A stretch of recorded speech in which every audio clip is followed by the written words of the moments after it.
queimadas pelo mundo todo e agora é a vez da Austrália. Então, por que o fogo australiano é diferente das queimadas da Amazônia? Então, primeiro a gente vai entender por que a Austrália enfrenta uma escalada de incêndios e na sequência a gente vai fazer a comparação com o Brasil, tá bom?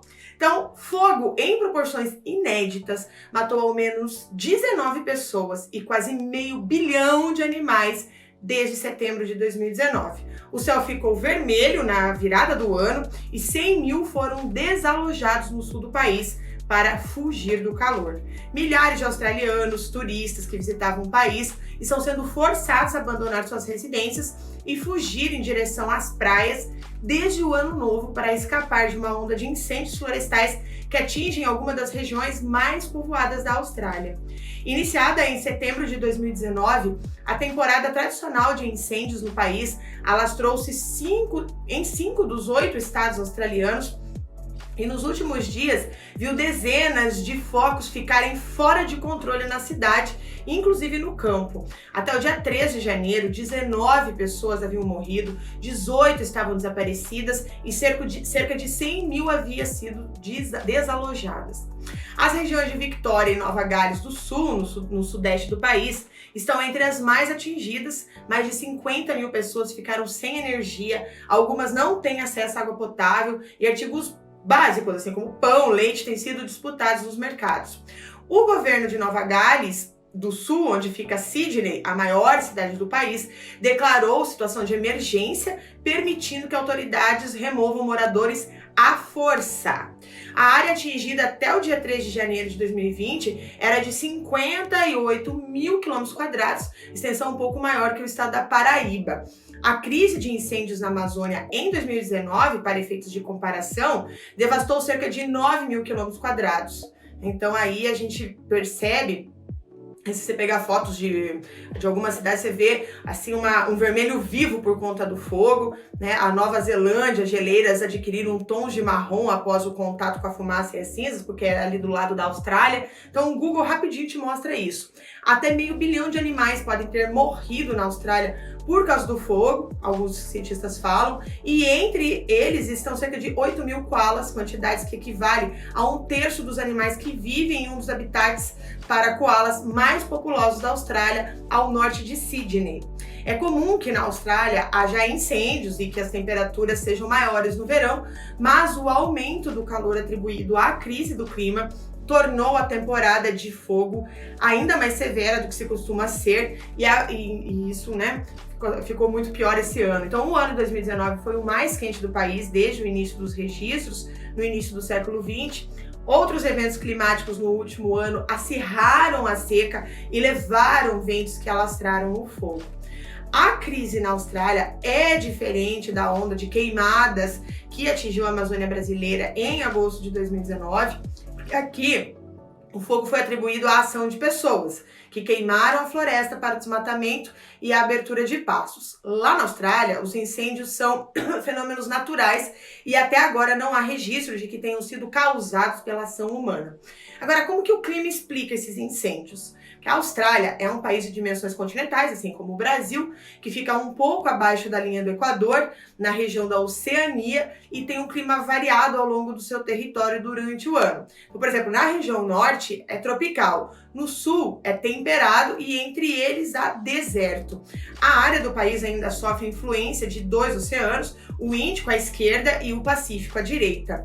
Por receber diferentes influências, o tempo na Austrália pode mudar muito de ano para o outro, e isso favorece o surgimento de eventos extremos, como secas, ondas de calor, inundações e até incêndio, que são parte natural dos ecossistemas do país. A presença de extremos climáticos sempre influenciou as decisões dos governos locais. Agora, o que afeta o clima na Austrália? Isso é bom para sua prova de geografia, tá? Então, o dipolo do Oceano Índico, né, que ele tem esse nome técnico, né, ele mede a diferença de temperatura entre as metades leste e oeste do oceano. Então, esse valor é positivo e ele indica que haverá menos chuvas nas porções central e sul da Austrália. Quando esse valor é negativo, isso indica que haverá mais chuvas no país. É como a gente vê o El Niño e a Laninha, né? Agora, o modo anular sul. O chamado modo anular sul descreve o movimento norte e sul de um cinturão de vento que circunda a Antártica. E em sua fase negativa, a pressão atmosférica é maior no sul da Austrália, o que indica que haverá tempo mais seco. Na fase positiva, há aumento de chuvas. A situação agora se agravou porque a Austrália passa pela fase positiva do dipolo do Índico e a fase negativa do modo anular sul, segundo aí os geógrafos e cientistas. Então, ambos favorecem o aumento da seca. Além disso, os ventos da Antártica interagiram com uma grande onda de calor no último ano, levando grandes quantidades de ar seco e quente para o sul do país. Ao mesmo tempo, as monções chegaram mais tarde que o previsto na Austrália em 2019, possibilitando que mais calor se acumulasse na parte central do país nos últimos meses. Isso tudo somado a fatores de longo prazo, como o aumento generalizado das temperaturas e também das secas, tornou a vegetação local muito mais vulnerável à inflamação. Agora, quais são os sinais da crise climática? Ao menos duas situações inéditas mostraram os efeitos da crise no clima na Austrália. A primeira foi a dupla quebra de recordes de temperaturas diárias no país. Por exemplo, no dia 17 de dezembro foram registrados 40,8 graus Celsius e no dia 18, 41,8. A segunda é a sequência de 3 invernos com baixo índice de chuvas, apontando para um estado de aridez prolongada.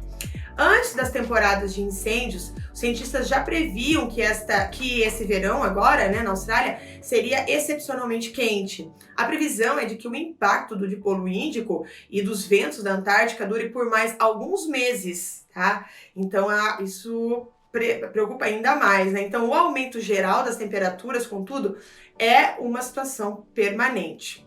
A crise do clima, a gente tem que pensar também das causas, porque a mudança climática começa com atividades como a queima de combustíveis fósseis, a agropecuária, o descarte de lixo, o desmatamento, tudo isso emite uma grande quantidade de gases que acarretam o efeito estufa, que é um fenômeno que torna o planeta mais quente. Entre as emissões de gases, destacando-se o metano, o óxido nitroso e o gás carbônico, o CO2, que vocês conhecem, que representa mais de 70% dos lançamentos. São poluidores dos setores de energia, transporte e alimentos, entre outros, né? E aí, quais são os efeitos? A emissão de gases poluentes formadores desse efeito estufa pelas atividades humanas, muito intensificadas, após a era industrial, tem causado o fenômeno que se chama aquecimento global.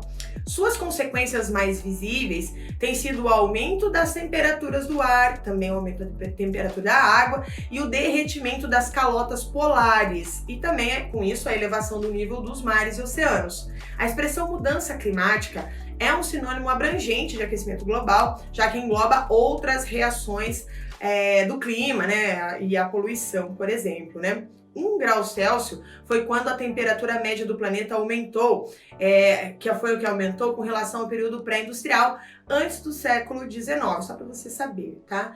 Previsões. Em 2018, um estudo feito pelo painel intergovernamental sobre mudanças climáticas da ONU diz que a temperatura mundial pode aumentar 0,5 graus em uma década se as emissões de CO2 não tiverem cortes imediatos. Outras projeções do clima mostram que o aquecimento pode chegar até 6 graus até 2100 se o ritmo da economia continuar o mesmo. As consequências da crise do clima devem se sentir nas próximas décadas e se o aumento das temperaturas se concretizar, o quadro de grandes tempestades, incêndios florestais, escassez de alimentos, inundações, secas severas devem piorar. Como que a crise atinge o governo australiano? Então, o primeiro-ministro da Austrália, Scott Morrison, afirmou no dia 2 de janeiro, na primeira entrevista coletiva deste ano novo, que as autoridades do país têm feito absolutamente todos os esforços para ajudar as pessoas. Ele pediu, inclusive, que a população tenha paciência na crise e confie em todos aqueles que lutam contra os incêndios. A crise de incêndios atingiu o governo de Morrison, sempre atinge os governos, né, que enfrenta protestos por não investir em políticas climáticas e apoiar a indústria do carvão, uma das principais da Austrália e uma das mais poluentes para o clima. Antes do início da temporada de incêndios, em 2019, o primeiro-ministro havia negado qualquer política no país, né? Mudar qualquer política no país. E agora o Morrison diz reconhecer a ligação entre a proteção das florestas contra incêndios e a ação contra o aquecimento global, mas apesar disso ainda defende ações de seu mandato na área ambiental, dizendo que a Austrália faz mais que outros países desenvolvidos e que o governo deve apoiar indústrias tradicionais para preservar a sua economia. Não tá fácil não, viu, gente? Bom, Morrison visitou a cidade de Cobargo, uma das atingidas pelo fogo em Nova Gales do Sul, e foi hostilizado pela população, né? Então as pessoas, né, que estão mortas agora, perguntou uma mulher, né, quando viu o primeiro-ministro, né? Então, inclusive a ativista Greta Thunberg também criticou a situação na Austrália pelo Twitter, perguntando como é possível que desastres como a dos incêndios ainda não despertem atenção política, né? Bom, a crise climática foi a principal pauta de eleição na Austrália em 2018. Ela levou a vitória do Partido Liberal, que é liderado por Scott Morrison, que é classificado como conservador. Os liberais, então, no poder desde 2013, estão no poder desde 2013. Como resposta à crise dos incêndios, o governo tem enviado bombeiros e também o exército para resgatar feridos e levar suprimentos como água, diesel para aqueles que atuam nas regiões afetadas. E as autoridades também estão com o poder de remover as pessoas à força, como eu já disse, né, das suas casas e assumir o controle dos serviços locais, dada a intensidade do fogo. Agora, efetivamente, quais são as diferenças nas queimadas da Austrália e no Brasil? Porque desde setembro de 2019, as florestas tropicais na Austrália enfrentam essas queimadas sem precedentes, como você viu, né, como a gente notou aqui ao longo da nossa aula. Inclusive, à época se falava, quando aqui no Brasil estava acontecendo, né, todas as coisas, falava-se, né, nossa, e lá na Austrália tá queimando tudo e não falam nada, né? O fato é que um mês antes de começar lá na Austrália, que foi em agosto, a Amazônia também enfrentou um dos maiores índices de queimadas já registrados. E as comparações começaram a ser feitas.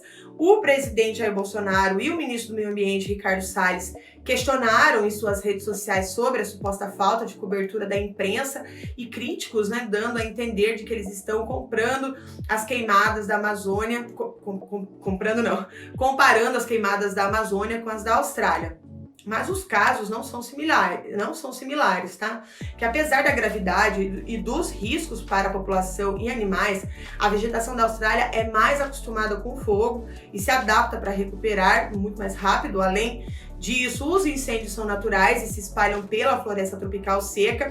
Nesse verão, as ondas de calor chegaram a cerca de 50 graus, junto com os ventos fortes e intensos. Na Amazônia, as plantas não têm adaptação ao fogo e a floresta tropical úmida só queima se alguém colocar fogo. Na Austrália, a queima ocorre na floresta em pé. No Brasil, foi as áreas desmatadas, tá? Então, é bom ver essa comparação aí, para que vocês possam responder corretamente nas provas, tá? Agora, o custo humano em termos de mortes é devidamente maior na Austrália, mas o custo para emissões de carbono pode ser maior na Amazônia. São duas situações, na verdade, super importantes e cada uma merece investimento e interesse dos seus governos. Vocês prestaram atenção que lá na Austrália também rola protesto, enfim, com relação ao governo, é isso, né? As mudanças climáticas facilitaram as condições para o fogo se expandir. Ambos os governos negam que venham ocorrendo mudanças no clima e durante a 25ª Conferência do Clima, realizada em Madrid, na Espanha, foram países que travaram, inclusive, as negociações. O governo de Scott Morrison sofre grande rejeição por conta dos seus incentivos a combustíveis fósseis, que é um dos contribuintes para o aquecimento global. Já os protestos contra Ricardo Salles foram por conta da ineficácia de um governo no momento de agir diante das queimadas, né? Então são coisas diferentes que se protesta também. Aqui falou-se sobre a questão de que, olha, demoraram para agir. Lá olha, vocês não estão fazendo nada, para melhorar a nossa para reduzir, né, as nossas questões com relação ao aquecimento global. E você? O que você pensa sobre isso? Se você acha que o nosso governo efetivamente demorou para agir, você acha que não existe aquecimento global? Você acha que não existe mudança climática? Que isso é uma falácia ou não? Isso é uma verdade? Tá? O que você acha? Porque, de novo, né, quando eu falo aqui com vocês, eu falo aquele discurso pronto, né, para a sua prova. Mas é importante a gente conversar sobre isso, né? Eu tô gostando muito da forma como vocês estão interagindo, porque vocês colocam de uma forma muito científica o posicionamento de vocês, né? Quando vocês vão justificar, nos outros vídeos eu percebo isso, que vocês colocam lá, olha, eu penso assim por conta disso, disso e disso. Então é muito válido esse debate, eu gosto muito desse debate, e como esse canal aqui é meu e não preciso responder a nenhuma instituição, nada, né? Fica muito mais fácil a gente conversar e fica muito mais tranquilo aí a gente construir um conhecimento. Então contribua aí comigo, contribua com todo mundo que assiste esse vídeo, que também lê os comentários, para a gente conseguir evoluir nas nossas concepções de mundo, tá bom? Então um grande beijo e até a próxima dica.